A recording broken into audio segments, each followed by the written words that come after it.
It's the Unnamed Spooky Show! I apologize if I sound weird, but I found that Trisha Paytas is gonna be in Beetlejuice in November from the 4th to the 23rd, and I laughed so hard that shit made me weep. But anyways, you don't care about that. You care about Batman fighting Dracula. Now, there have been a bunch of videos about this particular movie, so, what I'm gonna do is that, I'm going to... Oh, I forgot to add some stuff in this video. Okay, so when I do my thoughts on the movie part, I will read the reception, the canceled sequel, because I forgot to add those parts in for some reason.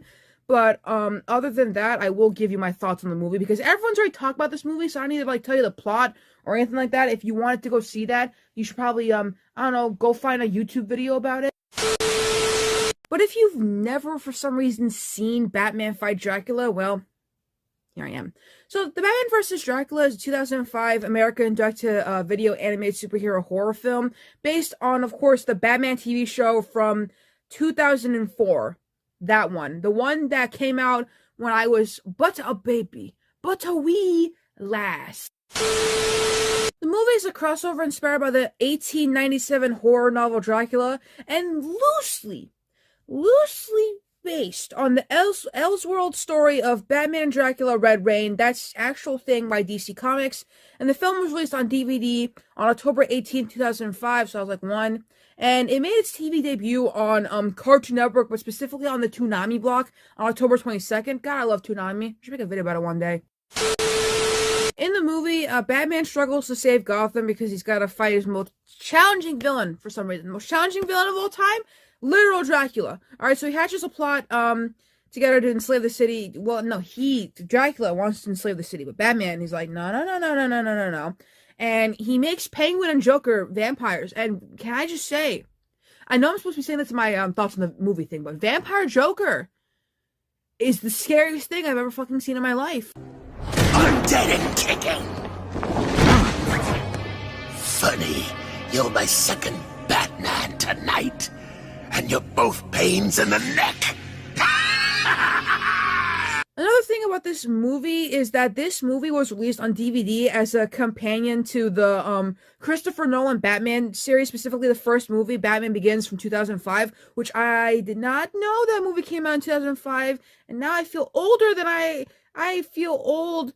When was Liam Neeson in Batman? Oh wait, I forgot. Is he Ra's al Ghul? I don't remember. Maybe I should watch that movie. I literally own it on DVD. My dad owns a lot of DVDs, so maybe I should watch Batman.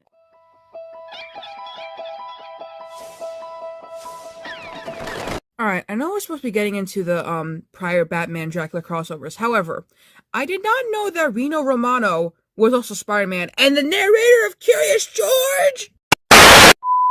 I also keep forgetting that Kevin Michael Richardson was the Joker, but Kevin Michael Richardson, to be fair, has been a lot of people.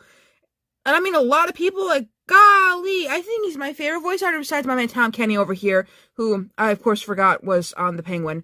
To be fair, you can literally hear it in his voice, so I don't know why I forgot that. Wait, what do you mean that my cabbages guy was in this? Actually, you know what? I don't want to know as who. I think I'm good. Anyways, let's finally talk about the prior Batman and Dracula crossover. So, in the Elseworld comic book Batman and Dracula Red Reign by Doug Moench, Kelly Jones, and Malcolm Jones III, Batman encounters Dracula and becomes a vampire himself to defeat him, which is the most aura thing you could ever do if you're Batman. He also fought Dracula in the films Batman Dracula and Batman Fights Dracula. Actual films, by the way. I think one of them's lost media. Actually, one of them is lost media. Holy shit, wait a minute.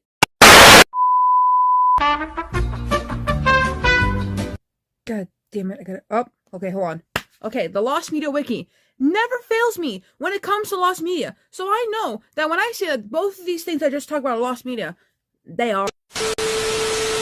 Okay, so first we're going to talk about...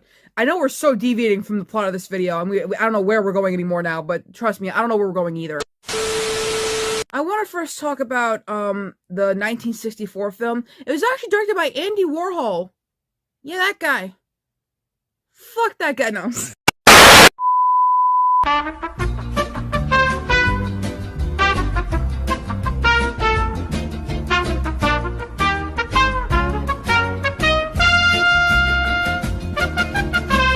Alright, so Andy Warhol's Batman movie, Batman Dracula, is supposedly an hour long and is silent and in black and white. And according to Andy Warhol, he said the movie was created as a homage to the Batman series, but it wasn't authorized by DC Comics. And the filming took place on the beaches of Long Island and various rooftops in New York, and at a factory, or at the factory, which is Andy Warhol's New York City studio. And it starred Jack Smith as Batman and Dracula. Oh! The film was only screened as part of Andy Warhol's art exhibits, and as of Warhol's death, the film was considered lost. However, some scenes from the film were shown in the 2006 documentary Jack Smith and the Destruction of Atlantis. Some other uploaded clips have been collected and compiled, representing about like 40% of the film, so we're halfway there somehow. If you want to watch it, it's on the Internet Archive, because God bless the Internet Archive. If I didn't have the Internet Archive, I wouldn't know that Seth Green voiced a child. Okay, now we can talk about Batman Fights Dracula, the 1967 movie that, I think I was gonna make a video about this, but then but now we're here. How do we get here? So Batman Fights Dracula was a 1967 Filipino parody comedy film directed by Leody M. Diaz and written by Bert R. Mendoza and produced by Leah Productions, starring Jing Abalos and Dante Rivero as the titular characters, Batman and Dracula respectively. As the name suggests, the movie centers around a battle between cult figures Batman and Dracula, and is considered by many to be one of the most sought-after lost Asian films of all time. Just look at that poster. Mwah! Wouldn't you want to find that? I want that at my local theater ASAP! So there actually is a plot for this movie. I don't know how we found that, because it's supposed to be lost. But, see what we know. So the story concerned the mad scientist named Dr. Zorba, who, after repeatedly being defeated by Batman, finds a way to resurrect the wicked Count Dracula, control him, and make him even stronger, rendering him invincible towards traditional ways of killing him, like, Christian crosses. If he's invincible, why can't I see him?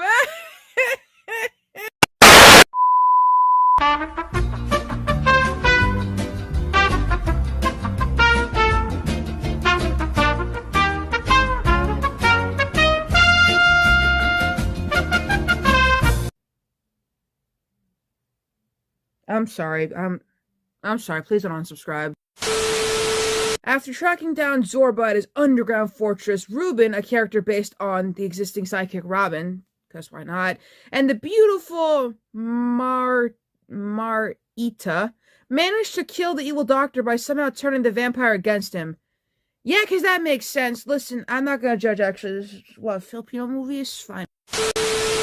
Now, since most of the film, its production company was actually destroyed when the Ultra Vista Cinema was burned down, a print of the movie may have been one of the victims of that, and if this is true, the film will probably be lost forever until, unless one day somehow someone finds a copy. It's giving Nosferatu 1922 in The Sun. Thank you for coming, The Sun.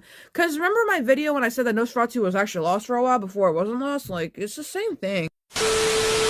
Although the blog post clarifies the plot and provides a great number of photos, none of the footage from the movie has been found, and a similar looking film titled James Batman is often mistaken as being that movie, but James Batman is a different movie altogether, though it is a Batman parody movie from the Philippines. Notably, however, Batman Fights Dracula marks the second of 3 films that center around a showdown between Batman and Dracula. The first one being, of course, like I mentioned before, Andy Warhol, Batman Dracula, and the third being what we're supposed to be talking about right now, the Batman vs. Dracula. Speaking of the 2005 movie, let's get back into what we were talking about. So, Batman Strikes number 15, The Lost Ones. This movie tale, which guest stars the Penguin, serves as a companion piece to the movie and introduces Count Dracula to Gotham City. Even though the Penguin is under Dracula's control, this does not keep him from tending to his own business. He's a busy man, He exploits the missing Gothamites / Lost Ones by kidnapping citizens and holding them for ransom, and he's also aided by the Kabuki twins. I forgot about them. Where were they in? Uh, they were in, that show. Only that show, huh? Anyways, the issue came to a close, and Batman is about to apprehend the Penguin, but he's rescued by Dracula, and Dracula does not appreciate the exploitation of his activity, and makes sure to keep the Penguin on a tighter leash, which, hey, yo. Like I said before, I think I forgot to add the reception and canceled sequel, so we're just gonna talk about it, and if I did not forget, then it should be in the editing, but if I did forget, here it is. For some reason, critical reaction to the movie was mixed. Maurice Cobbs of DVD Verdict said the Batman vs. Dracula was good enough that I wish it had been better, but in the final analysis, the product is exceptionally average. While there are good points to this production, there just aren't plentiful enough to overcome the flaws, and while this may be a spooky and an entertaining diversion for the younger set, more mature viewers may be left wanting. I want to mix in my thoughts with this, so, I do kind of agree. There's a part in the movie that really peeves me off. It's the part where, like, you would think Batman, detective, smartest guy in the world. I don't know what's going on with 2005 Batman, but this Batman was not smart at all, because how could you not figure out that Alucard backwards is Dracula? You're Batman, for God's sake. Get it together!